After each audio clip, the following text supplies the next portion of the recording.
moment you start explaining yourself, you have already lost. Not the argument, not the debate. You have lost something far more important, your power. And the terrifying truth is, most people give it away every single day without ever realizing it. Think about the last time someone misunderstood you. What did you do? You explained. You clarified. You justified. You went back and made your case, hoping they would finally see you clearly. And what happened? They still doubted you. Or worse, they used your explanation to find more reasons to judge you. Because that is what explanations invite, not understanding, scrutiny. Nietzsche understood something about human nature that most people spend their entire lives running from. He understood that the world does not reward the honest. It does not bow to the sincere. The world respects the powerful, and nothing signals weakness to the world faster than a person who cannot stand in their own truth without needing another person's approval of it.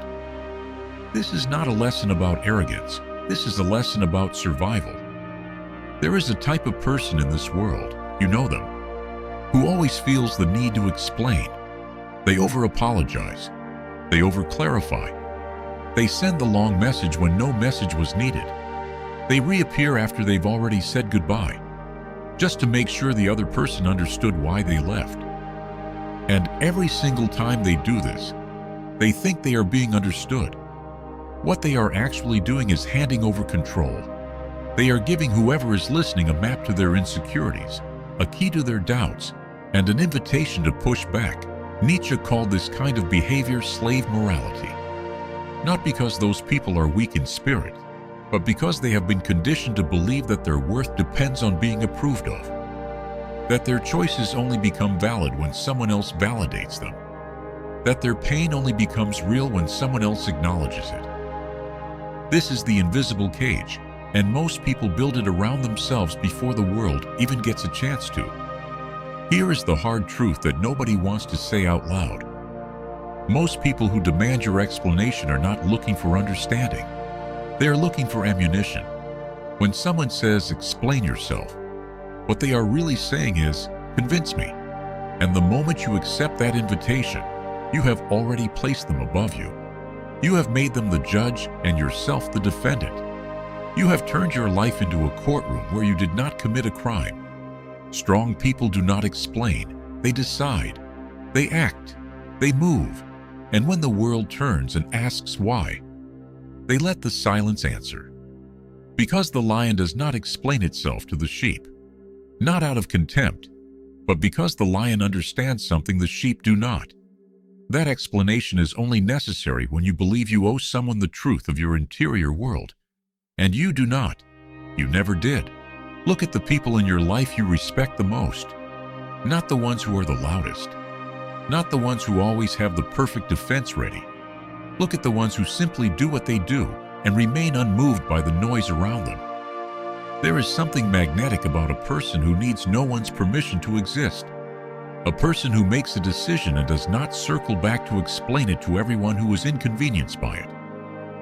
That quality, that quiet, unshakable self-possession, is not coldness. It is not rudeness. It is the deepest form of self-respect there is.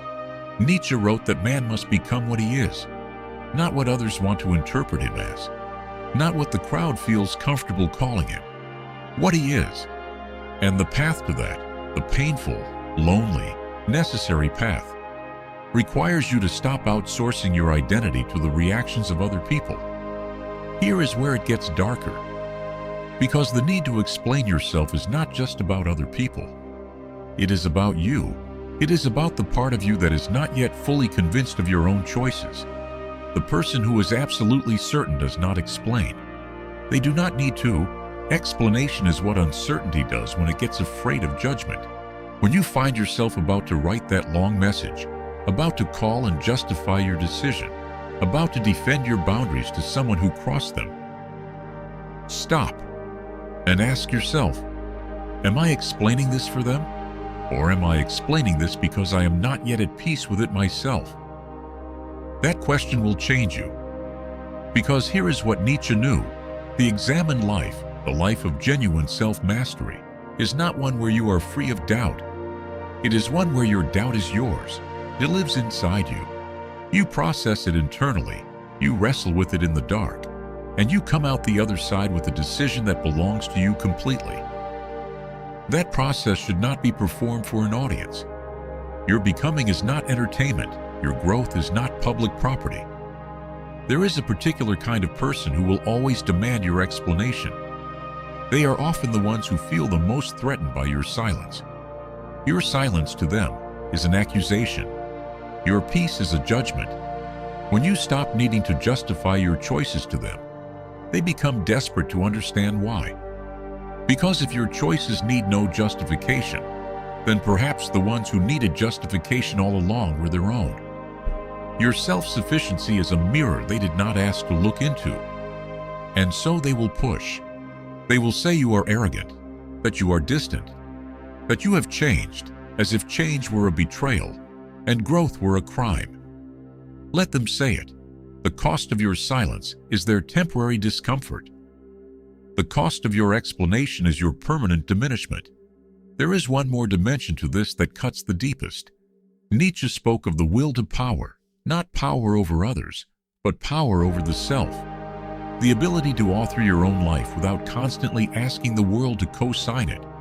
When you explain yourself endlessly, you are essentially asking the world to be a co-author of your story. And the world is a terrible writer. It does not know your history. It does not feel your hunger. It has not been where you have been or loved what you have lost. How could it possibly judge the choices those experiences made necessary? The people who changed history, but who stood at the edge of what the world understood and stepped across it, they did not stop to explain. Joan of Arc did not hold a press conference. Galileo did not write apology letters to the crowd. They moved, they stood, they endured, and history remembered not those who demanded their justification, but them. You will not be remembered for how well you explained yourself. You will be remembered for what you did when nobody understood you, and you chose to do it anyway. So here is the final truth, and it is brutal in its clarity. You owe the world your actions. You do not owe the world your reasons. Your choices are yours. Your path is yours. Your silence is not a wall, it is a foundation. The less you explain, the more you become. Because every word you spend defending your right to exist is a word stolen from the life you were meant to be living. Stop explaining. Start becoming. The most powerful version of you is not the one who finally made everyone understand. It is the one who stopped needing them to.